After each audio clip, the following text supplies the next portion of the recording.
Hello guys, என் பேர் Muthukumar Ramaiah. Lead test டெவலப்பராக ஒரு telecommunication ஃபார்முக்கு ஒர்க் பண்ணிகிட்டு இருக்கேன். ஓவராலாக ஒரு 17 இயர்ஸ் சாஃப்ட்வேர் இண்டஸ்ட்ரியில் இருக்குது. That too in test automation. Okay, நாங்கள் புதுசாக சேனல் க்ரியேட் பண்ணியிருக்கோம், testbots-tamilட்டு. இதில் வந்து சாஃப்ட்வேர் டெஸ்டிங், அதுவும் ஆட்டோமேஷன் சம்மந்தமான வீடியோஸ் போடலான்னு இருக்கேன். நீங்களே பார்த்துருப்பீங்க, ஆன்லைனில் யூடியூப்பில் நிறையா வீடியோஸ் இருந்திருக்கும் சாஃப்ட்வேர் டெஸ்டிங் சம்மந்தமாக. நிறைய பிளாக்ஸ் கூட நீங்கள் பார்த்துருக்கலாம். இந்த வீடியோ எங்களோட விட எந்த விதத்தில் டிஃப்ரெண்ட்டாக இருக்கும்னா, முதல்ல நாங்கள் தமிழில் ஆரம்பிக்கிறோம். தமிழ் கம்யூனிட்டியில் இருக்கிற பசங்களுக்கும் யூஸ்ஃபுல்லாக இருக்கணுங்கிறதுக்காக தமிழில் ஆரம்பிக்கலான் இருக்கோம். பட் மெயின் ஃபோக்கஸ் எதில் இருக்க போகுது அப்படின்னா, ட்ரான்ஸ்ஃபர்மேஷன் அண்ட் லெவரேஜை ஃபோக்கஸ் பண்ணி இருக்க போகுது. இந்த டேர்ம்ஸை பற்றி நீங்கள் கேட்டோன்னே ரொம்ப பயப்படணும் அவசியம் கிடையாது. உங்களுக்கு போக போக சொல்ல உங்களுக்கே தெரிய வந்துடும். லெவரேஜ்னால் ஒன்றும் இல்லை, பெரிய கஷ்டமான கான்செப்ட்லாம் ஒன்றும் இல்லை. எந்த டூலை எந்த இடத்துல என்ன சுச்சுவேஷனுக்காக யூஸ் பண்ணணும், ஒவ்வொரு டீமோட சைஸு பட்ஜெட்டுக்கு தகுந்த மாதிரி நம்மளோட சுச்சுவேஷன் மாறுபடும். அப்போ எந்த டூல் ரைட்டாக இருக்குங்கிற டெசிஷனை நம்ம இருக்க வேண்டிய சூழ்நிலை வரும். அது ஓவர் த கோர்ஸ் ஆஃப் டைமில் எக்ஸ்பீரியன்ஸில் உங்களுக்கு வந்துடும். ஸோ அந்த டேர்ம் எல்லாம் பற்றி இப்போதைக்கு நம்ம பேச வேண்டாம், போக போக பார்த்துக்கலாம். ஓகே, இப்போ வந்து ஆட்டோமேஷன் டெஸ்டிங் அப்படின்னாலே நிறைய பேர் ஹெசிடேட் பண்ணுறாங்க. ஏன் ஈவன் வந்து எக்ஸ்பீரியன்ஸ் இருக்கிற என்னோட கலீக்ஸே நான் பார்த்துருக்கேன்.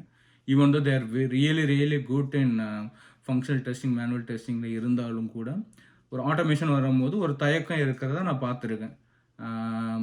நிறைய நேரங்களில் பார்த்துருக்கேன். அவங்களுக்கு டூல்ஸ் நாங்கள் என்ன டூல்ஸ் யூஸ் பண்ணுறோங்கிறது தெரியும், எப்போ யூஸ் பண்ணுறோங்கிறதுலாம் தெரியும். இருந்தாலும் அவங்களால அதை வந்து நெக்ஸ்ட் லெவலுக்கு அவங்க எடுத்துகிட்டு போக முடியல.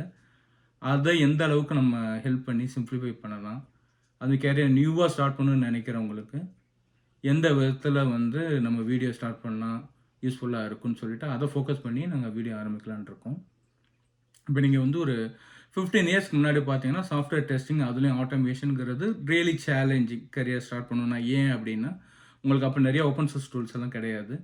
ரொம்ப லிமிட்டடான ஆட்டோமேஷன் டூல்ஸ் தான் இருந்துச்சு. அதுவும் லைசன்ஸ்டாக இருக்கும். அதை வந்து அவ்வளோ சீக்கிரத்தில் நம்மளால் லைசன்ஸ்லாம் வாங்க முடியாது. ஏற்கனவே ஒரு பெரிய கம்பெனி இருந்தால் அந்த கம்பெனி லைசன்ஸ் வாங்கி வச்சுருந்தா அவங்க ட்ரைனிங் ஏதாவது கொடுத்தாங்கன்னா யூஸ்ஃபுல்லாக இருக்கும்.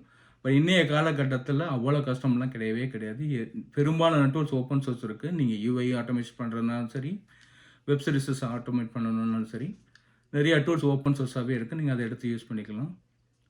அப்புறம் வந்து ஒரு 15 வருஷத்துக்கு முன்னாடிலாம் எல்லா சாஃப்ட்வேர்ஸும் வந்து ஒரு மானோலித் அப்படின்னா ஒரு ரொம்ப பெரிய காம்ப்ளிகேட்டட் ஆர்கிடெக்சராக இருந்துச்சு. இப்போ அப்படியெல்லாம் இல்லை. எல்லாமே பெரும்பாலான கம்பெனி வந்து they are already transform to micro services.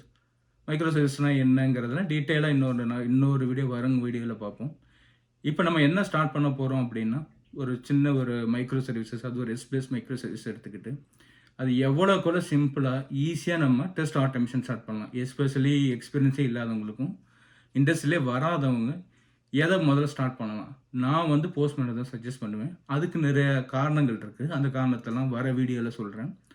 அதுக்கப்புறம் அந்த ப்ராஜெக்ட் ஒரு டெஸ்ட் கேஸ் எழுதிட்டு அதை எப்படி நம்ம வந்து ஆட்டோமேஷனை ட்ரான்ஸ்ஃபார்ம் பண்ணுறோம், அதை எப்படி எக்ஸிக்யூட் பண்ணுறோம், அதுலேருந்து நம்ம நாலேஜ் எல்லாம் கெயின் பண்ணிக்கிட்டு அதே ப்ராஜெக்டை, அதே ரெக்யர்மெண்ட்ஸை அப்படியே நம்ம வந்து ஜாவா வித் குக்கும்பரோட பண்ணலாம். அப்போ உங்களுக்கு தெரியும் நம்ம என்ன கற்றுக்கிட்டோம், அதை ஏன் இதுக்காக பண்ணுறேன்.